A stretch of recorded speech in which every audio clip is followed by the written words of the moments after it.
A paz de Cristo. Hoje aqui, dia 14/12, já estamos chegando à metade do último mês do ano de 2020.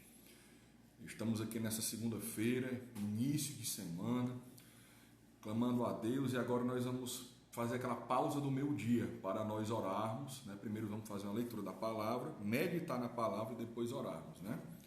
Então, primeiro eu quero ler para vocês hoje Gálatas 1, do 6 ao 9.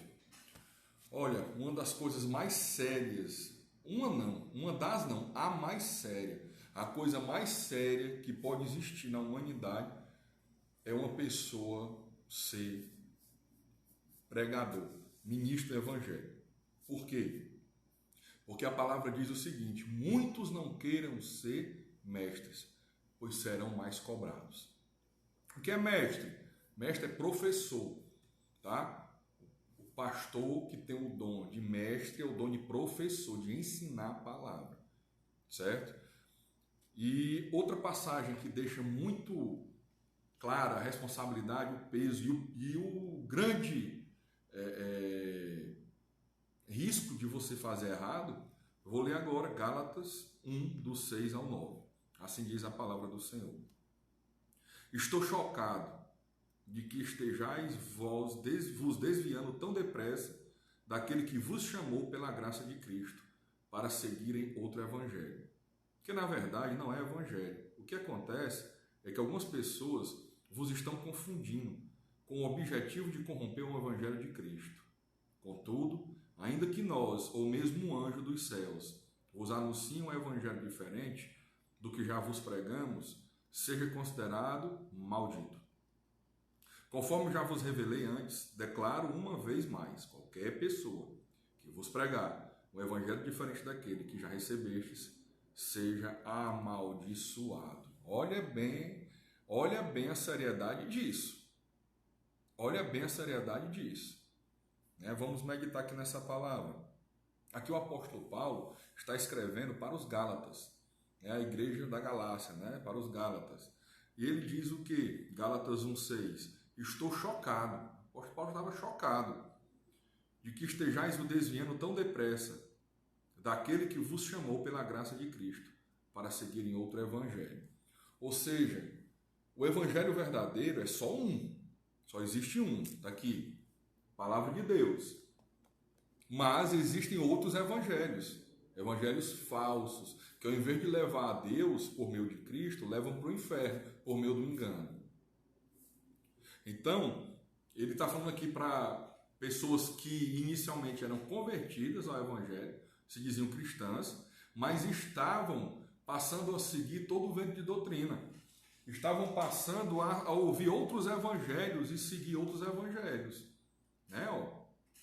Então, existe um evangelho que é o evangelho verdadeiro de Jesus Cristo, e existe um evangelho e os outros evangelhos falsos.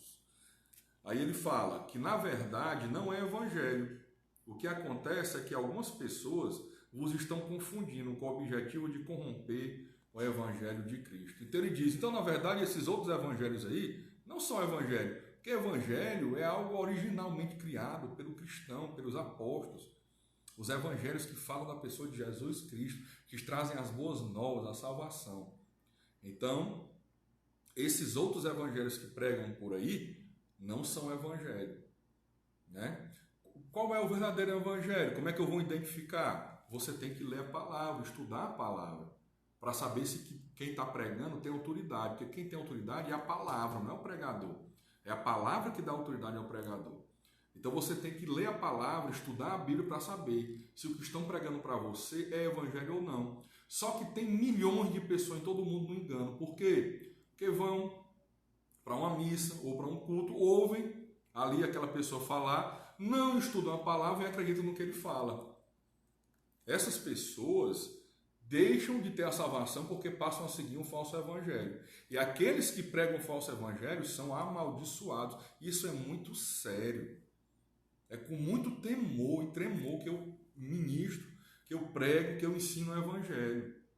Porque quem ensina o evangelho falso é amaldiçoado. No 8 ele diz, Gálatas 1:8, Contudo, ainda que nós, ou mesmo um anjo dos céus, vos anuncie um evangelho diferente do que já vos pregamos, seja considerado maldito, né? Anátema, maldito. Aqui, quando o apóstolo Paulo fez esse alerta, algumas pessoas podem ter achado exagero na época, né? Quando ele falou, contudo, ainda que nós que ele estava falando era quem? Os apóstolos que estavam vivos na época. Ainda que nós, ou mesmo um anjo dos céus. Quando ele falou o anjo dos céus, muita gente pode ter achado aquilo um exagero. Mas me diga uma coisa, você sabe como é que foi fundado o Adventismo do sétimo dia? A Ellen White recebia um anjo dos céus, que revelava para ela coisas que não tinha na Bíblia. Você sabe como foi fundado o islamismo? Maomé teve um encontro com um anjo dentro de uma caverna, que lhe revelou coisas que não foi revelada para os profetas e nem para o próprio Jesus Cristo, segundo ele. Você sabe como é que surgiram os mormons? A Igreja dos Santos dos Últimos Dias? Foi por meio de um anjo. Aquele homem que fundou aquela igreja, né, o Joseph Smith, ele recebeu a visitação de um anjo, que também revelou para ele um evangelho diferente desse aqui. Então veja que a palavra se cumpre. O apóstolo Paulo alertou, mas mesmo assim as pessoas continuam indo atrás do erro. Porque além dessas religiões fundadas por anjos, não foi por Deus nem por Jesus, por anjos, que Paulo disse que eram malditos, porque trazem um evangelho diferente, ainda tem as outras pessoas que ministram numa igreja, numa missa, numa igreja evangélica, ou seja, onde for, um evangelho diferente desse aqui. E são pessoas amaldiçoadas. Quem está dizendo é a palavra. E é por isso que eu tenho que ter muito temor e tremor para não ser um amaldiçoado, para pregar só o que tem na Bíblia. E aí ele termina aqui, Gálatas 1:9, né? Ele repete, olha aqui. Conforme já vos revelei, antes declaro uma vez mais, qualquer pessoa que vos pregar um evangelho diferente daquele que já recebeste, seja amaldiçoado. É muito sério. Você já parou para saber se aquela pessoa que você ouve ministrar, dizendo que é cristão, que é a palavra de Deus, se aquela pessoa está pregando esse evangelho aqui ou um diferente? Como é que eu sei? De forma muito fácil. Qual é o evangelho da palavra, o evangelho verdadeiro e o diferente? João Batista pregava o quê? Eu sempre falo isso porque você tem que ter isso em mente. João Batista pregava o quê? Arrependimento. Arrependei-vos, é chegado o reino dos céus. Quando fariseus, escribas foram ali, não para se arrepender, mas para ficar vendo o que ele estava fazendo, espionando e até tramando contra ele. Foi o que ele disse? Raça de víboras. Quem vos ensinou a fugir da ira vindoura? Víboras, pessoas peçonhentas, perigosas. Quem ensinou elas a fugir da ira vindoura? Ninguém pode fugir da ira vindoura. Sabe por quê? Porque todo mundo vai morrer. E quem vai morrer vai se encontrar com Deus e vai receber a ira de Deus, aqueles que não creram em Cristo. Não tem como fugir disso. Quando João Batista foi preso, Jesus veio de onde estava para Cafarnaum. E o que é que ele pregava? Quando ele soube que João Batista foi preso, ele veio pregar no lugar de João Batista, porque João Batista já tinha aplanado o caminho para ele. O que é que Jesus pregava? Arrependei-vos, é chegado o reino dos céus. Meu irmão, pregação do evangelho é arrependimento. Bíblia, evangelho verdadeiro é arrependimento. Esse negócio de Jesus estar no teu barquinho, vai dar tudo certo. E aí começa a chorar com a Bíblia na mão, bradando, gritando. Ei, meu irmão, isso aí é coach dentro da igreja. E o raciocínio coach é o contrário do raciocínio da Bíblia. Porque o raciocínio coach é o quê? Você pode, você consegue. Tire o líder de dentro de você. E a Bíblia é o quê? Eu nada posso, se não for em Cristo. Tudo posso, mas naquele que me fortalece. Então, cuidado. E também aquelas outras igrejas que não têm nem Bíblia. Essas coaches, eles pegam palavras da Bíblia e levam para outro lado, que não gera arrependimento, que gera salvação. Ela gera emocionalismo, choro, e de lá a pessoa sai e vai para o motel. Sai, vai ver pornografia. Sai, vai contar piada imoral. Sai, vai pegar dinheiro que não é dele. Ilícito. E tem as outras, que são aquelas que ficam com o tal do reteté, gritaria, cai no chão, decanta labassúria e Bíblia, arrependimento, zero.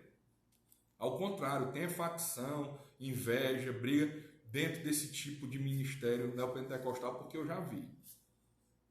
Então, a palavra de Deus, a gente tem que alertar essas coisas, sabe? Porque é muito sério. Eu, com muito temor e tremor, dirijo um ministério, ministro a palavra, prego, ensino a palavra, estudo a palavra para poder fazer isso. Sabe por quê? Porque senão eu serei amaldiçoado, como nós acabamos de ler aqui. Vou ler Gálatas 1:9 novamente para finalizar. Conforme já vos revelei antes, diz o apóstolo Paulo, declaro uma vez mais, ele está repetindo, qualquer pessoa, qualquer uma, que vos pregar um evangelho diferente daquele que já recebeste, seja amaldiçoado. Deus me livre de um dia pregar algo diferente do que tem na palavra. Porque senão eu serei amaldiçoado. E eu quero não, eu quero é salvação. Eu quero é Jesus Cristo, é Cristo Jesus na minha vida. Não mais vivo eu, mas Cristo vive em mim. Amém? Então vamos orar. Uma oração importante, começo da semana.